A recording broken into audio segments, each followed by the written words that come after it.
All right, I'm going to start with the toughest question. What's your favorite pair of Jordans? I'm a Jordan 12s guy. So Okay. I was in, 7th, 8th grade when the flu game happened. Right. So that was probably the first pair of Jordans I ever got were the reverse flu games.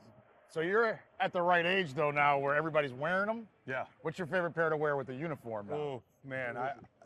The 4s look really good. I like the way the 4s look, but I got to go. My 11 cherries are pretty sick. The cherries are sick, yes. All right, as we walk out here, you hit a home run as a player right around here off of Corey Kluber. Yeah.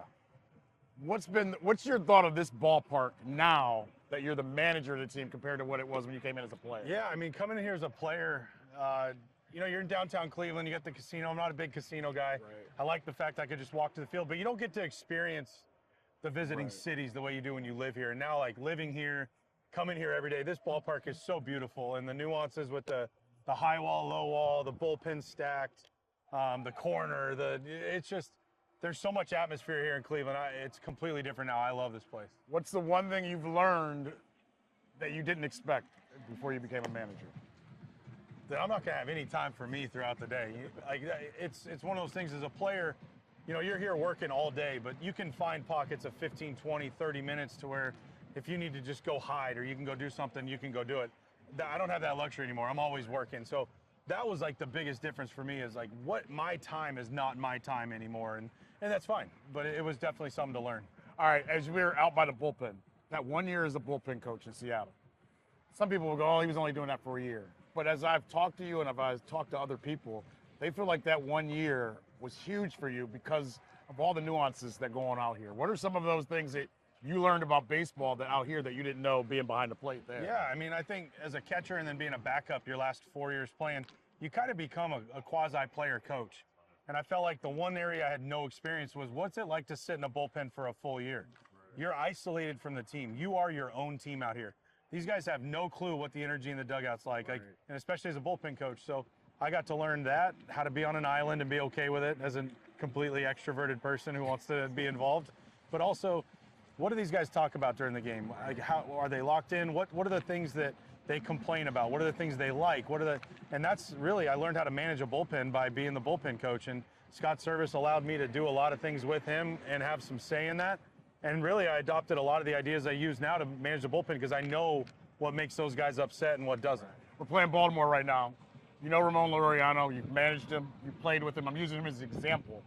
How many times you're in the dugout and you're like, forget being a manager, you remember playing against a guy. Yeah. And you're sitting there saying to Albies or somebody, we can't throw him this or we can't. How much does that happen? Yeah, every now and then. I mean, honestly, like, my biggest philosophy in this job is my job's to manage. Right. We've got coaches to go coach. We got game planning coaches. We got, I'll throw in a nugget here and there, but for me, it's our coaches coach, our players play, and I manage, and I try to stay out of the way of everybody else. How hard is that, though? Because you love the game, and you're not the first manager to tell me that, but I love it because the good managers that I've been around, they say, like, my job's to manage. I can't coach every position. How hard is that? It's hard sometimes, but it's not when I'm in constant conversation with our coaches.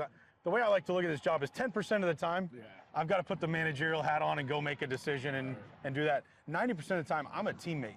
I'm here as an extra set of eyes and ears, and I want to be a mentor to these guys, not their manager. Like, yes, I have to I have to do my job, but 90% of the time, I'm me. Right. I'm me. Like, I'm a left-handed hitter who hit for a while, and I'm a catcher. So if you want to talk ball, let's talk ball. That's my favorite thing to do is talk ball. Yeah, I like that part, but still, probably because we all go to Little League games now. All right, what is it like when you go to Little League games, when you're at your daughter's game? I've grown up a lot. No, I think what it is you realize, especially for Little League, especially for that age, like, we're not winning a World Series here. Right. We're winning a nice ring. It's a great thing to win a championship. Winning any championship, no matter how old you are, no matter what level, it's super important.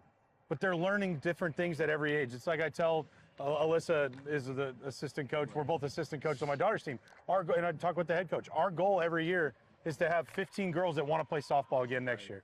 That's our goal. And if we win a bunch of games in the process, that's great. But we need to continue to help these girls and the boys when we're coaching the boys teams, help them get better, help them love the game, and help them want to play again the next year. Loving the game means everything. All right, last season you got off to a great start on the West Coast.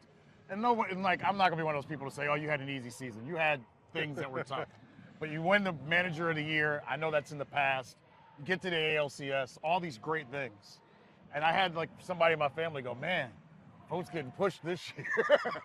But now that we're at the point we're at, got 60-some games left. Everything's kind of right in front of you.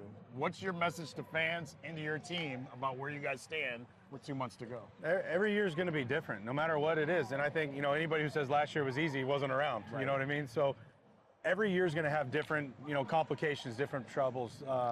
But I think for us this year, we're learning. Right. You look at the trajectory of this year. We start off slow, then we get hot for a little bit. We get a nice little, cushion on the 500 mark, and then boom, we lose 10 in a row. Right. But then these guys come right back. That's why we have to stay consistent every day. There's not, Rocco Baldelli told me a long time ago, he said, don't let anybody tell you how your ball club's playing. You're the only one who knows how your ball club's playing. And that's really helped me because it keeps a perspective. I see the little things. I see the little improvements. Somebody could go 0 for 4, but they did 4 things right that night. Or a pitcher could have an absolute great outing. Look at Slade Ciccone. Yeah. 8 1/3, gives up 6 earned. Right. You look at the line score, you're like, 6 earned runs. That doesn't tell the story of the whole game. So for the fans, for everybody, stay the course with us. We got 62 games left. You never know what can happen in baseball, and I know that this group's going to give it everything they got every night out. Last question. The reason I wanted to do this with you, because there's a curiosity about you. Because everybody saw you as a ball player. Like we ran your promo the other day from Oakland when you had the referee bobblehead. Yeah. And everybody laughs and is like, man, that guy, that's hilarious. That's our manager. And I'm like, yeah, it is. But I'm always curious when you get done talking to the media, and it seems like you grab that fungo, and your happiest step of the day is when you run out that dugout and you start walking around here during BP.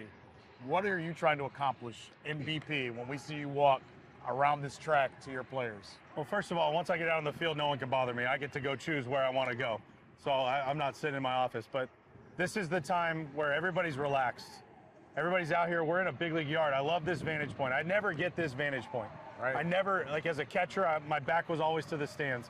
So I love the vantage point of the stands. It's like, man, this many people want to come watch us play. This is so cool.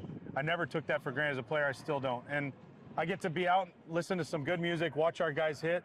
But more importantly, this is my time where I go have life conversations with our players. We don't talk, we'll talk a little bit of baseball, but we talk about life. What's life like off the field? How you doing? How's your family? Where are you living in Cleveland? Like, this is where I actually get a chance to get to know our players. And that's going to help them more than, because now I know who they are. And so for me, they're not on guard because they're not sitting in the manager's office. We're out here. We're just having casual conversations. Like I said, 90% of the time, we're not talking about baseball. Right. We're laughing about something we saw or a movie, or we're just a couple guys chatting it up. So this time is so precious to me, and I also get some alone time sometimes. I'll go hide in the gap or hide in the corner when I know I'll get 10 minutes myself. So I love batting practice. It's my favorite time. All right, last thing. I said last thing, but I got to do it. They make fun of me when I say last thing. It's night at the park. I know you're a big Disney guy. I don't want to tell your secrets. What about Superman? Your thoughts? Any? I'm becoming more of a superhero because my son Clark's big into Marvel. He's never seen any of them, but he's read the comics. All right. He's not old enough yet. He's 10. Right. I told Buddy, when you turn 13, your world's going to get blown. But I also have a really good close friend who's a big Superman fan, so he's going to be missing tonight. Okay, good deal. Hey, appreciate you giving us the time. you bet. Enjoy your minutes. I will. This is his time. We're leaving him alone.